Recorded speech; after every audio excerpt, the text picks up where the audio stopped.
Alright, so we have some major news when it comes to Xbox. We have brand new hardware that's being talked about and could be shown this summer. And we also have some development updates on Fable, the brand new big open world RPG being developed by Playground Games. Let's get into everything that's being talked about because Xbox is moving quick, especially since their show is just a few weeks away. So let's get into everything.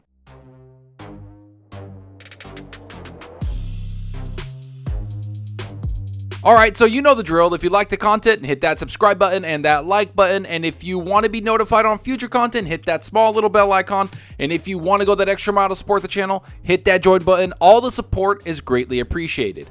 Okay, so the first thing I want to talk about has to be this brand new hardware that Jez Corden of Windows Central has been talking about. What he's been talking about is this thing codenamed Keystone, which looks like it's going to be one of the main features in cloud gaming for Xbox.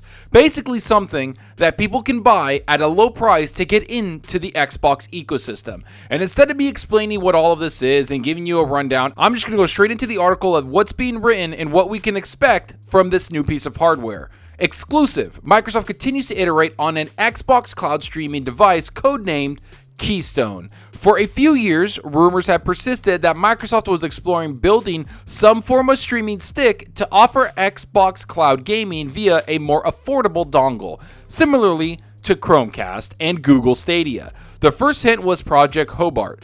More recently, a codename Keystone appeared in an Xbox OS list, lending fire to rumors that Microsoft was continuing to explore additional hardware for the Xbox lineup. We can now confirm that this is indeed true, and it pertains to a modernized HDMI streaming device that runs Xbox Game Pass and its cloud gaming service. Microsoft is, however, taking some time to explore additional iterations of the product before bringing it to market.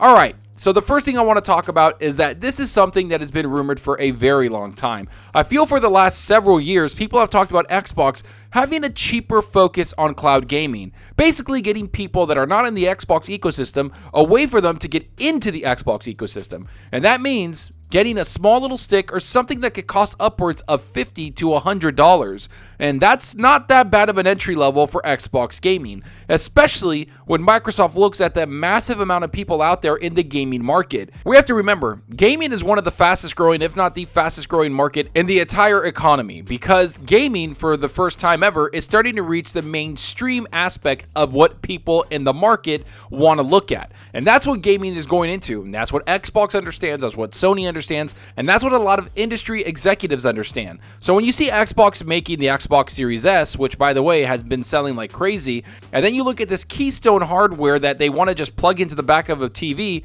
then you understand that they're looking for different types of gamers. This isn't for the hardcore gamers that want the best fidelity. These are for people that don't care about all that, can play a game in 1080p and stream it to their TV, and boom, they're done. That's what they want. In fact, let's go into a statement that Microsoft provided to Windows Central. In a statement provided to Windows Central, a Microsoft spokesman described its commitment to lowering boundaries to Xbox content via low-cost hardware, while acknowledging that the existing version of Keystone needs a little more time to bake before going live.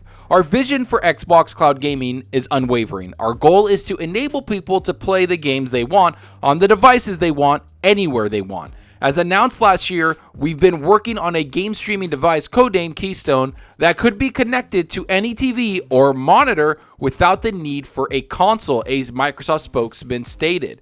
As part of any technical journey, we are consistently evaluating our efforts, reviewing our learnings, and ensuring we are bringing value to our customers. We have made the decision to pivot away from the current iteration of the Keystone device. We will take our learnings and refocus our efforts on a new approach that will allow us to deliver Xbox cloud gaming to more players around the world in the future. From what we understand, Keystone has been in development for a couple of years, with Microsoft continuing to finalize the product's feature set. And that's everything you need to know about the new hardware. Yes, I understand that it's coming out. Yes, that it might be shown this summer. Or we might not hear about this for another year since they're going back to the drawing board and wanting to make it far more accessible to people. Because if you look at the images here that I'm going to be putting up that Windows Central had, you can just see that it looks like a pretty much smaller Xbox Series S. And if you've seen an Xbox Series S, you know how small that thing is. So that's what they're trying to do. They're trying to make this seamless, easy for people to jump into, and easy for people and new gamers to get into the Xbox ecosystem. Because once they realize like, hey, Game Pass has so much great value and I'm playing all these games for such a small price, they might buy an Xbox. They might sign up for Game Pass on PC. They might start going into the Xbox ecosystem and become an active user in their network. And that's all that Microsoft cares about, is getting people into their active networks, getting people to buy games from their store, and also be active users on their platform. That's what matters, and that's what this Keystone is all about, making it easier, far more affordable for people to join the Xbox ecosystem. But now I want to pivot. I want to pivot over to something that's being talked about and being brought up on social media. It's that Fable, the game being made by Playground Games, is having some development trouble. This is coming from a couple of people that I know. This is coming from a couple of people that I've heard of. And I just want to say, I'm not too sure about these rumors. But I'm going to go into exactly what's going on, what people claim, and what the source claims, because this is on Reset Era. This is everywhere at this point. And it's being talked about across social media. And I've been getting messages about it, but I want to kind of cool the waters on this. Here's what the rumor says. Fable has to be scaled down because the team had trouble building the game on Forza tech. Likely still using Forza tech, the gameplay mechanics they designed could not be retrofitted into the engine.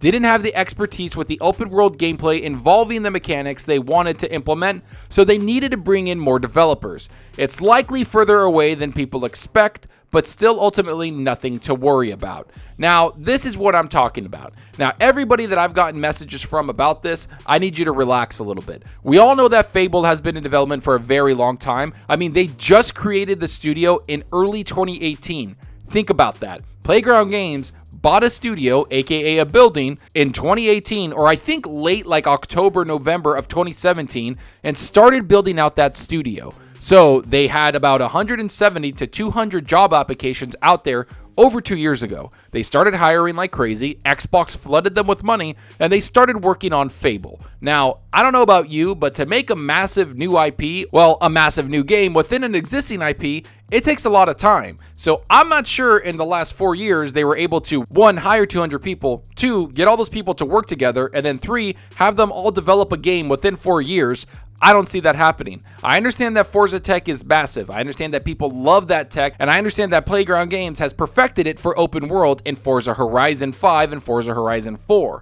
Yet I'm not too sure people understand just what's happening with this game. I think we need to wait and see. I don't know if there's development trouble. I don't think there is. I think that they're just making this game. They've hired like crazy, and they've had a lot of people come from different studios and publishers into this team to make an open world RPG. That was the whole point of bringing them in, because they've had experience with that. So I'm not too sure what's happening. I don't think people should run with this. I would take it with a massive grain of salt. I know the people that brought the rumor out there, I trust them, but at the end of the day, there's so much chit chat going on with Fable and what Xbox is doing that I think we need to take a step back, understand that it's taking a long time for them to make these games because they want to give them all the time they need. Look at Redfall, look at Starfield, look at all the games that have been missing this year, and you can see that developers need more time. You can see that executives at Xbox are giving these developers way more time because that's what they want to do. They don't want to bring out a broken game, they want to bring out quality, and you know that Fable is going to be a massive, and I mean massive, AAA production game